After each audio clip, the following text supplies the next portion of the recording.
Today's trail leads us to a convention of scientists, mathematicians, storytellers, and farmers. Join us at the Georgia Mountain Research and Education Center as we explore the Johnny Appleseed program.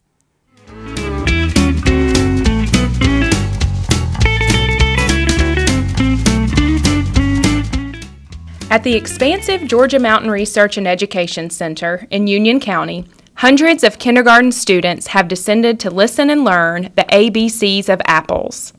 And now we're joined with Miss Peggy Schneider, who is the past chairman of the Community Council and the current education chair. That's right. So thank you for joining us today. My pleasure. And you're kind of part of all this organization of the Johnny Appleseed program, is that right? That's right. I'm part of a very impressive team. Okay, great. And it always takes teamwork, I agree. We really couldn't do anything without all our volunteers. Right. And it really starts with the superintendent. Right. And in addition to that, the assistant superintendent, Jeremy Williams, was on community council. Okay. And then the principals, they're my key. They do a great job. They're my key. And they put us in touch with the teachers. Okay. Like today we have Union County here, and we have Donna McCombs, who is lead teacher, and they round up everything for us. They just do so much work. Oh. What a tremendous opportunity for the kids. And the adults. And the adults, that is true. I have enjoyed it just as much today as the kids, I'm sure. And the adults. So what age groups come through for this program? For Johnny Appleseed, it's all kindergarten. Okay. And then, but we have programs for K through 6. Okay. And with the first graders, it's during the winter. We actually go into the schools and teach birds. Okay. And then with second grade, we go into some schools. We're trying to build and get into more schools. The second grade is water conservation. And then the third grade is a big unit in their science book, which is Habitats of Georgia. Okay. And the fourth grade is just getting ready to start week after next. That's out here at another part of our campus, and that's the fourth graders with All About Trees. A rotation system very similar to this one, except much larger. Okay. And we bring in 8 teachers, and they teach fourth grade subjects. And then right after that, we have fifth grade, and that's environmental science. Same type of rotation down in our youth and our garden area. And then we have a sixth grade program, and Timothy Jennings, the 4-H extension agent, he has a geology field day. Oh, how and cool. Our education committee works that for him. And every time the students come out here to the Research and Education Center, is that correct? It's always a field trip? Every time except in the winter, okay, when we do grades 1, 2, and 3, okay, and we go into the schools. Okay. So we take all of our volunteers into the schools. Great. Well, we have had a blast so far going around to each of the stations. That's great. Yes, that's we have loved it. And I want to share with those who maybe have not been here before, maybe don't have children in the school system yet or whatever. And so let's talk about each of the stations when the kindergartners come through. Great. So any particular place you want to start? Well, I'm going to start with the wagon. Okay, let's start with the wagon. The wagon is property of the Research Center. Okay. And it holds 22 people. And so right now it's out in the orchard.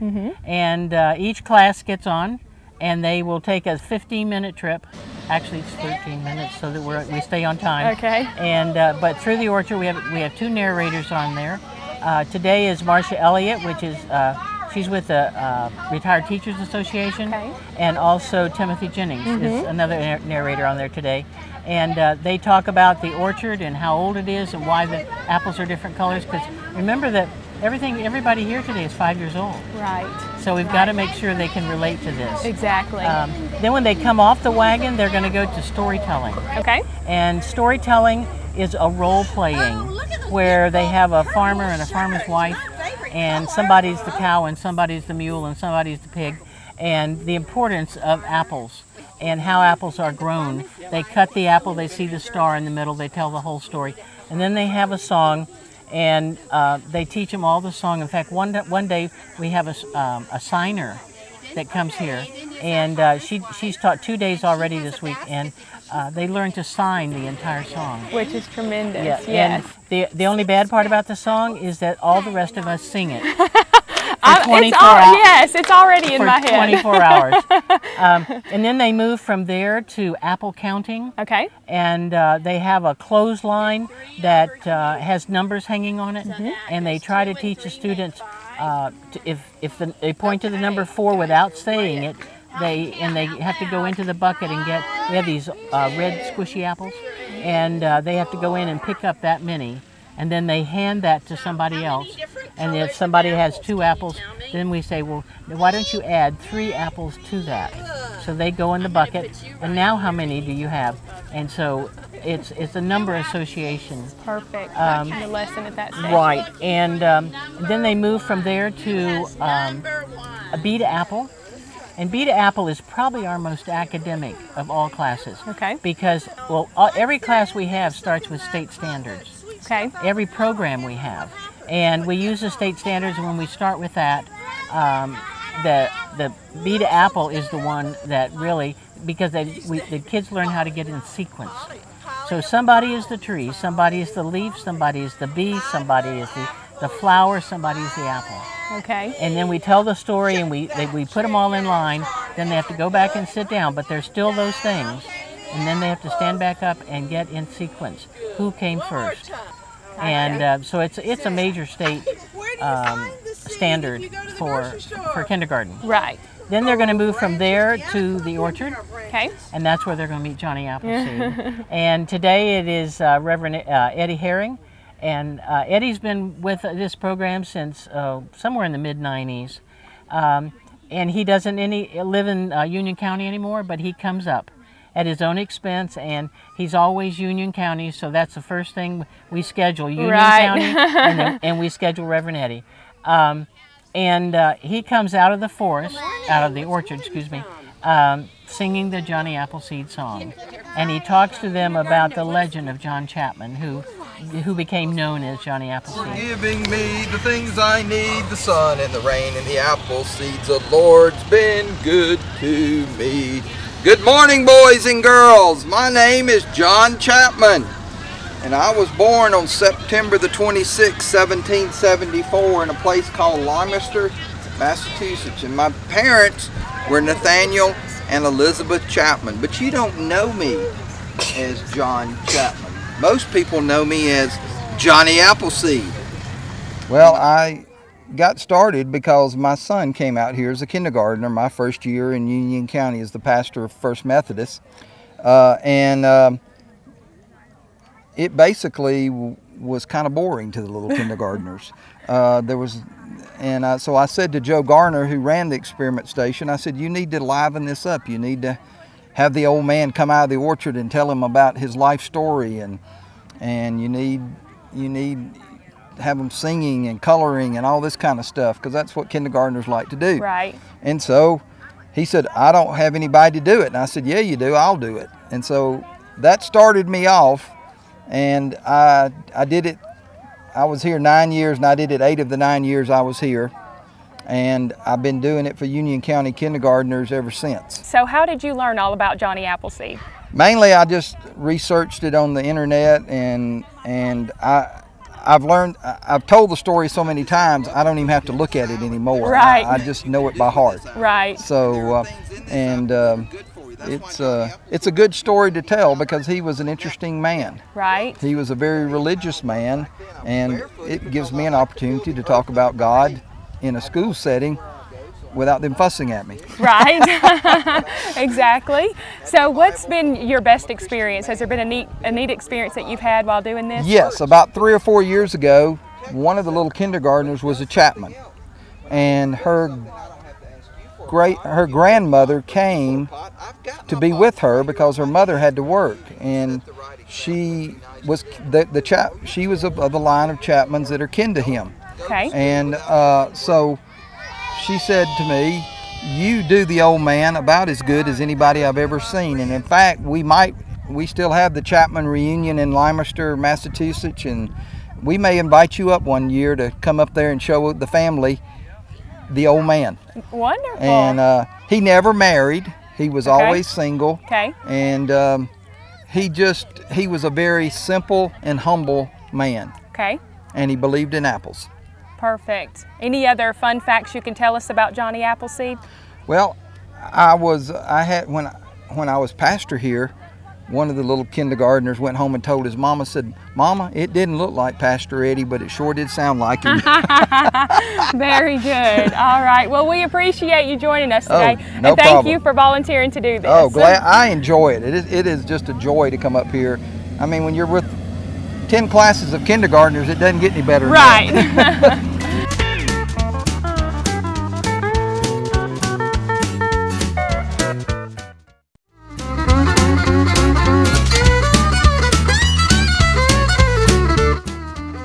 Thanks to the volunteers, the students have been taught how an apple develops from seed to fruit. And with the instruction and guidance from their teachers, they're ready for some hands-on experience, as Peg Schneider explains. And then we have an orchard teacher, Okay. and that orchard teacher tells them how to handle apples and how you take an apple off the tree. You don't just pull the limb, and how you twist it off, and then how you place it in the box, because each class is going to take away a bushel of apples. Now this has been a very profitable year in terms of the yield of the orchard. Right. Last year, Wasn't as great. No, that is an understatement. They last year the students could only pick one apple. Okay. But God has been good to us this year, and so they're going to take a bushel of apples back to their school. Okay. And that's what they're doing right behind us now. Is they're in the orchard and they're picking their apples, and they'll load them in the box, and then we'll put the box on the school bus. That is so neat. I have to imagine that the kids, when they go home, they're talking about this experience for a long time. It really is, and I think it's almost their first field day in their life. Right. Right. I mean, try to put that in perspective. Right. But it is as important in their understanding as when you and I were in school and we went to Washington, D.C. with the patrols. I mean, that's another milestone in education. Something that you remember for a long time. And it's great for them to be out in nature. That's the thing, and understand where foods come from and uses and that sort of thing. That is so critical. Absolutely. All the foods do not come from grocery stores. That's right. I know, it's hard to believe. That's right. It's They hard don't to grow in believe. the grocery store. And there's all the difference in the world That's between right. an apple out of the orchard and Right. an apple out of the grocery store. Right. And Well, that's but wonderful that as you move around, you really touch on all the major subjects We as try. well. And so, now, are you a former educator? I am. Okay. I am. Okay. I was a science teacher for 36 years Okay. in South Florida. Okay. And I was just very lucky when my husband and I retired in 2002 that we landed here. And ironic that in 2004, a friend of mine said, "I need your help with some organization. And will you come to a meeting? It won't take long." One meeting that won't take long. And 11 here you are, 11 years later. And I'm just very fortunate to Right. have a niche that has been so wonderful. Well, thank you for the service that you provide as well. How many schools participate? For this particular program, we have 17 schools. Wow. All of our programs service 5 counties. We service Fannin, Union, and Towns in Georgia, and then in North Carolina, Clay County and Cherokee County. Okay. And see, Cherokee's huge. Cherokee has 7 elementary schools. So when we invite Cherokee, you got to be ready. Right. But we have 17 schools that are part of the Johnny Appleseed program, and we actually run Johnny Appleseed 5 days. Okay. We have 2 sessions. We do about 175 students every morning. And one group of buses will leave. You saw that happen earlier. Right, Yes, you just right. stand back and watch. And then another group will come in, and we do that. We tried years ago to have an afternoon session, but the kids kept falling asleep on us. And so we stopped that. And, Right. But now the ones for the older kids, they start at 8:30 in the morning, and they bring their lunch. And they're another part of the campus, and the program doesn't get over till 1:30. Okay. So it takes a little bit longer. All of these classes are 15 minutes, and but the ones for the older kids are 20 minutes. Gotcha. Well, what a great resource that we have right here, and I commend all of you that are involved for allowing the public to come in, the children to come in. We've certainly enjoyed our day here, and I know they have as well. So thank you for everything that you're doing. You're very welcome. You're very welcome. It's our pleasure.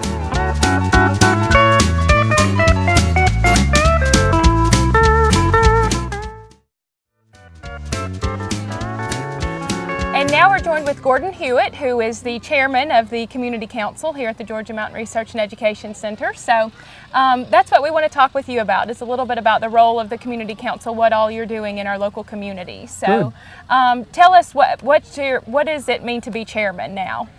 Well, it's quite exciting because the role of the Community Council, it's quite unique I think in the United States, that it's a totally voluntary organisation. All of these people you see here today are volunteers, and it's funded by donations from the local communities, the 5 surrounding counties. And their role, there's 2 main roles. One is education, which is what you see here today. This is the kindergarten program from the education. You've done some work on that. The other one is with the Ethobotanical Garden. So the gardens down on this property, which is again a very unique property. It was donated to UGA back in the 30s, I believe. It was one of the largest apple orchards around here, and it's been a campus ever since. And so there's a preservation committee that's preserving the old buildings and also running the garden down the lower end. It's for the benefit of the 5 counties around. The schools, today you see Union County, but we also have schools from all the counties around. And there's programs from kindergarten through to 6th grade on the education. That's pretty much the role of the operation. Okay. And of course we've done some shows out here before on various components, but maybe we should just talk a little bit about this being a research facility in general, the everyday use. Can you speak to that a little bit? Yes, it is a campus of the University of Georgia.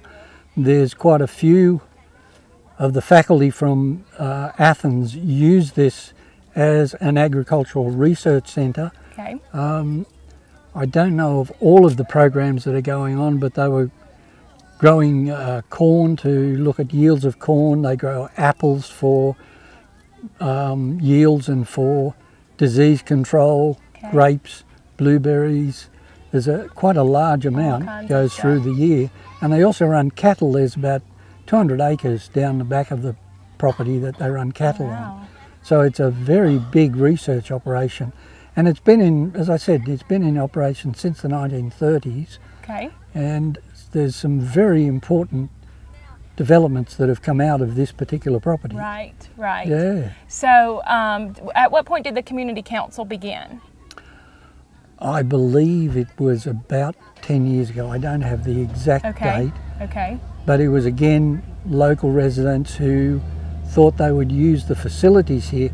These are some of the nicest facilities, as you will see from your camera, in the mountains up here. And it's a great historic facility. There's a lovely picnic area that is open to the public. The gardens are open to the public. So the residents at that time decided that they were going to use, the university allowed them to use these for the benefit of the surrounding communities. They're changing stations. That's the signal. Yeah, it is indeed. And so it was developed, and then they've developed the programs over the years. The education program in particular is a big program. The preservation is a big program.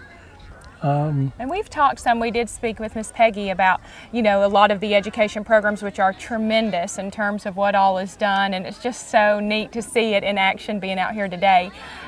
So we've touched on that, but now the historic preservation, what buildings are you speaking of specifically? Can you go into a little bit more depth about that? There is an old cannery down as you come in through the centre. It's an old stone building. It was built back in the 1930s, I believe, by the Corps, what was it, the Corps of Engineers, not the CCC? CCC built them, and they built a couple of other properties here as well. There was an old pottery that's down there. The original house is still on the property. It can't be occupied as a house because it's a 1940s appellation. It's a specific style of house for this part of the country, and it's in a bit of disrepair, so Okay. that's being preserved. And the preservation also does what's called ethnobotanical. There's a botanical garden here as good as Atlanta, I believe, anyhow. Open to the public, free. So this is the sort of thing that they are doing. Right, right. So, and that's a good point that you mentioned. We've talked about having the school children that come in and they are able to benefit, but there are tours that are available for the general public to come out and to see what's happening here and go through some of the gardens and such. Through the summer, every Monday from about 10 till 2, there are volunteers that will take people through the garden, explain to them the plants, what's going on. And what it's trying to do is to preserve a lot of the native Appalachian plants. Okay. There's a milkweed garden down there for the butterflies and that type of thing. Right. So, and the picnic area, which is a very old historic area, is available to the public should they choose to come up and have a picnic. It's open. If they want to run an event, all they have to do is go up to the station, book it for the time they want. There is no charge. It's free of charge to anybody in the 5 counties. Great. So what types of things while you've been part of and how long have you been part of the community council? I've been on the council for about 4 years, I Okay, believe. Yeah. all right. And what maybe 1 or 2 things that you're most proud of during your time on the community council? I think this program for kindergarten children is fabulous. Yes. Absolutely fabulous. And I mean, these are like total classes of cuteness. But they True. know nothing. They soak it all up. They've never picked an apple probably in their life. And you get to tell them stories and count and do those sorts of things. They are really good. So I like this particular program, but the entire education program, we go to schools we tour around the schools, and it's all delivered with volunteers. There are no paid people on this council, and it's like hundreds. Literally, I guess Miss Peggy might have told you, she has a volunteers list that's about 200 people. Wow. She wants something done, she can pull up a crew. Wow. Anytime. That is phenomenal. Yeah. And anybody that feels like they want to get involved in this, it's not a full-time job, it's just something you can do in your spare time. If you're available, you're available. Please contact us at the centre. We'd love to have more volunteers. Perfect. So if people wanted to get involved, they could certainly do so by raising their hand to volunteer, getting on a list, and you could use them for all kinds of different programs. Certainly. I assume as well, I know that you do a big resource campaign at various times of the year, is that correct? We do. We have a resource committee, and they are mainly local businesses. We're trying to get some larger grants and expand the programs if we can at the moment. Okay. But donors are always welcome. Should anybody wish to donate to us, we have a website. By all means, go to it. If they want to volunteer, just call the centre here, the Georgia Mountain Research Education Centre, and we can certainly take their name and put them on a list to do things. And there are all sorts of things that you can do. I'm particularly teaching and telling stories at the moment, but just guiding the kids around the particular centres, or going to the school as a helper with help the teachers at the programs. These are the sorts of things you can do. Depending on what your interest is, we have something for you to do. That's right. It doesn't matter what the background is. No. Well, we thank you so much for joining us today and sharing a little bit about the Community Council, and we wish you all the best with everything that's forthcoming. I thank you for your time. For more information on future programs at the Georgia Mountain Research and Education Center, please visit their website. Until next time, for Mountain Trails, I'm Cindy Williams.